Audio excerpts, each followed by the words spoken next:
नमस्कार किसान भाइयों, मैं सूर्यदेवल फिर से हाजिर हूँ आपके अपने चैनल एग्रीकल्चर गुरुजी में।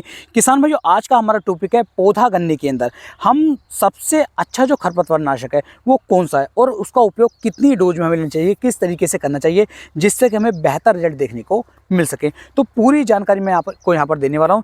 3 से लेकर 4 दवाइयों के बारे में बताऊँगा, किसी का भी एक आप उपयोग कर सकते हैं। सारी जानकारी दूंगा, तो वीडियो को पूरा देखें जिससे कि आपको बेहतर जानकारी मिल सके। तो चलिए शुरू करते हैं। जैसे कि आप देख पा रहे हैं यहाँ पर जो है पौधा गन्ने की बुआई की गई है। जमाव बहुत ही बढ़िया वाला शानदार जमाव खेत के अंदर देखने को मिल रहा है। उसका कैमरे में इतना क्लियर ना आए, लेकिन बहुत अच्छा जमाव जो है यहाँ पर देखने को मिल रहा है।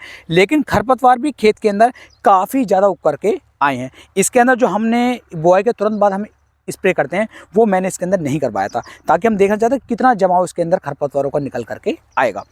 अब यहाँ पर सबसे ज़रूरी बात जो है वो ये है कि क्या खेत के अंदर स्प्रे किया जाए या फिर निराई गुड़ाई की सहायता से हमें खरपतवारों को ख़त्म करना चाहिए। दोनों के बारे में अच्छी तरीके से समझ लेते हैं। देखिए, अगर हम जो हैं खेत के अंदर स्प्रे कर देते हैं तो स्प्रे करने से क्या होगा कि जितने भी खरपतवार होंगे 3 से लेकर 4 दिन 5 दिन के अंदर लगभग पूरी तरह से ख़त्म हो जाते हैं। लगभग पूरा नहीं कहूँगा कि 100% खत्म हो जाएंगे, लगभग खत्म हो जाते हैं। लेकिन यहाँ पर हमें इसके दुष्प्रभाव भी देखने को मिलते हैं। क्या? जो हमारा एक पौधा है, एक पौधे से मान लीजिए 8 से 10 कल्ले हमारे निकलने चाहिए थे, तो 8 से 10 कल्ले बिल्कुल भी नहीं निकलेंगे। ये ध्यान रखना। किसी भी कंपनी की कोई सी भी दवाई आप ले लेना, चाहे कंपनी कितना भी दावा ठोक रही हो, मैं आपको 100% बता रहा हूँ, कभी भी कोई भी हर्बिसाइड दवा, कोई भी खरपतवार नाशी दवा ऐसा नहीं है कि वो पौधा गन्ना हो या पेड़ ही गन्ना हो कि वो गन्ने पे असर ना डाले। असर तो भाई आएगा। असर आता कितना है ये भी समझ लीजिए। कुछ दवाइयाँ ऐसी हैं कि मान लीजिए एक पौधे से अगर 10 गन्ने निकलने थे तो 5 से 6 निकलेंगे, यानी कि लगभग 50% तो सफाया कर ही देगी। कुछ दवाइयाँ ऐसी हैं कि भी 7 से 8 कल्ले निकलेंगे, 20 से 30% का नुकसान कर देंगी। लेकिन ऐसी कोई भी दवाई मार्केट में नहीं है कि उसका हम उपयोग करें और हमारे गन्ने पर उसका असर ना पड़े। तो सोच समझ कर ही हमें जो है हर्बिसाइड दवाओं का, खरपतवारनाशी दवाओं का उपयोग करना है, जिससे कि हमारी फसल पर उसका निगेटिव असर ना पड़े। यहाँ पर आप देख रहे होंगे बहुत सारे दुकानदार, बहुत सारे यूट्यूबर जो है बिल्कुल ये बता रहे हैं कि भाई इस दवाई का स्प्रे कर दो, खरपतवार खत्म हो जाएंगे। कोई भी ये नहीं बताएगा कि भाई इसका जो असर है वो गन्ने पर आने वाला है या फिर नहीं आएगा। तो ये बात कान खोल करके आप डाल लो, अपने कान के अंदर सोच लो, समझ लो, बहुत अच्छे से समझ जाओ कि भाई अगर हमने किसी भी खरपतवार नाशी दवा का उपयोग करा तो गन्ने पर उसका असर आना ही आना है, चाहे वो पौधा गन्ना हो और चाहे वो पेड़ी गन्ना हो। दवाइयाँ एक से एक अच्छी हैं, लेकिन गन्ने पर असर डालती हैं। इसके अलावा अगर हम स्प्रे नहीं कर रहे हैं तो क्या करना चाहिए? स्प्रे नहीं कर रहे हैं तो भाई सबसे बेस्ट तरीका रहता है गन्ने की खुदाई, गन्ने की निराई गुड़ाई। देखो, अगर पौधा गन्ना है और हमने अगर उसकी 2 से 3 बार निराई गुड़ाई नहीं करी, 2 से 3 खुदाइयाँ, 2 से 3 जुताइयाँ नहीं करी, तो गन्ना वैसे भी अच्छी पैदावार हमें देने वाला नहीं है। तो ये चीज़ ध्यान रखो। तो 2 से 3 हमें खुदाइयाँ माननी होती हैं, 2 से 3 जुताइयाँ माननी होती हैं। जब हमें खुदाई करनी ही है, जुताई करनी ही है, तो क्यों खरपतवारनाशी दवा का उपयोग करा? क्योंकि वहाँ भी पैसा बेकार होना है और इधर तो हमारी मेहनत लगी रही है। तो कोशिश करो कि गन्ने की निराई गुड़ाई करो। अब निराई गुड़ाई के फ़ायदे क्या मिलेंगे? एक तो देखो, गन्ने में नुकसान नहीं होगा। जब गन्ने की दोनों साइड हम खोदते हैं, पौधे के दोनों साइड हम फोकी करते हैं, हल्की करते हैं, तो गन्ने के अंदर से जमाव निकलता है, टिल्डिंग बेहतर तरीके से देखने को हमें मिल जाती है। तो इसके हमें अलग ही बेनिफिट देखने को मिल जाएंगे। तो खुदाई का काम कर लो, निराई गुड़ाई का काम कर लो, पैसा भी नहीं लगेगा और गन्ने में नुकसान नहीं होगा, और जो टिल्डिंग होगी वो और भी बेहतर और भी ज़्यादा जो है हमें देखने को मिल जाएगी। तो सबसे बेस्ट तरीका है गन्ने की निराई गुड़ाई, जुताई, जिससे कि जो हमारे गन्ने के अंदर खरपतवार जम रहे थे वो बिल्कुल ही ना जम कर गए। तो सबसे बेस्ट तरीका तो रहता है ये।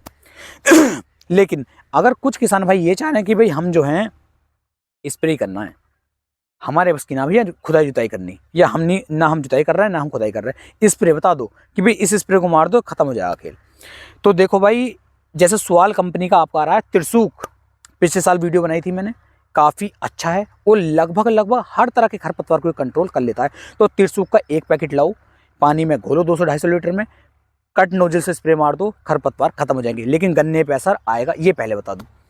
इसके अलावा जैसे आ रही है सिम्प्रा भी बहुत अच्छी दवाई है, इसका उपयोग करो। मोथा, हल्की मैडी, वैसी खांसी नहीं, वो सारी खत्म हो जाएंगी। मोथे को तो बिल्कुल ही खत्म कर देगा। लेकिन सोचो, अगर मोथे को खत्म कर रहा तो क्या गन्ने को खत्म नहीं करेगा? भाई गन्ने पे भी असर आएगा, लेकिन दवाई काफ़ी अच्छी है। एक आता है व्योम, टाइजोम भी आ रहा है एक, जैसे धानुका कंपनी का, उसके भी बहुत अच्छे रिजल्ट हैं, लेकिन गन्ने पे असर आता है, उसका भी आप उपयोग कर सकते हैं। सिंजेंटा का भी आ रहे हैं, बायर के भी आ रहे हैं। तो बहुत सारी कंपनियां जो है अपनी अपनी तरफ से अच्छी दवाइयाँ ला रही हैं, लेकिन भाई देखो कंपनी कितनी भी कोशिश कर ले, पौधा गन्ना हो या पेटी गन्ना, उस पर असर आ जाता है। तो कोशिश करनी है, मैं ये नहीं कह रहा हूँ कि स्प्रे आप ना करो, स्प्रे करो, लेकिन सोच समझ करके कि आपके ब्यांत पर, आपके टिल्लिंग पर, आपके गन्ने की बढ़वार पर इनका असर आता ही आता है। अब इनकी डोज कैसे लेनी है कि किसकी कितनी डोज लें, तो इन सब के जो लिक्विड तैयार करे गए या पाउडर तैयार कर गए, ये पूरे 1 एकड़ के लिए आते हैं। ऐसा नहीं किसी का आ रहा है 1200 ग्राम का, कि 1200 ग्राम की पैकिंग है, तो वो भाई 200 से 250 लीटर पानी के अंदर मिक्स करो, कट नोजल से स्प्रे करो, पूरे खेत के लिए पर्याप्त है। कुछ कंपनियां दे रही हैं 1800 ग्राम में, कुछ कंपनियां दे रही हैं 1 लीटर में, कुछ दे रही हैं 800 ml में। तो इनकी जो डोज ये आ रही है, ये पूरे 1 एकड़ की खेत की डोज आती है। आप ले सकते हैं, स्प्रे कर सकते हैं, काफ़ी बेहतर रिजल्ट देखने को मिलते हैं। लेकिन जब भी आप इनका स्प्रे करें, कोशिश करें सुबह के नंबर में, शाम के नंबर में स्प्रे करो, और खेत के अंदर नमी होनी जरूरी है। अगर खेत में नमी नहीं होगी तो कोई सा भी स्प्रे आप कर लेना, बेहतर जो रिजल्ट है वो देखने को नहीं मिलते हैं। तो खेत में नमी बना कर रखो, इनका स्प्रे करो, अच्छे रिजल्ट आपको देखने को मिल जाएंगे। लेकिन गन्ने पर इसका असर आएगा, इस बात को सोच समझ कर ही अपने खेत के अंदर खरपतवार नाशी दवा का उपयोग करना है। उम्मीद है मेरी ये वीडियो जो है आपको बेहतर लगी होगी। वीडियो अच्छी लगी हो, वीडियो को लाइक करें, कमेंट करें, शेयर करें। तो फिर मिलेंगे एक नई वीडियो में, तब तक के लिए मेरे सभी प्यारे किसान भाइयों को धन्यवाद।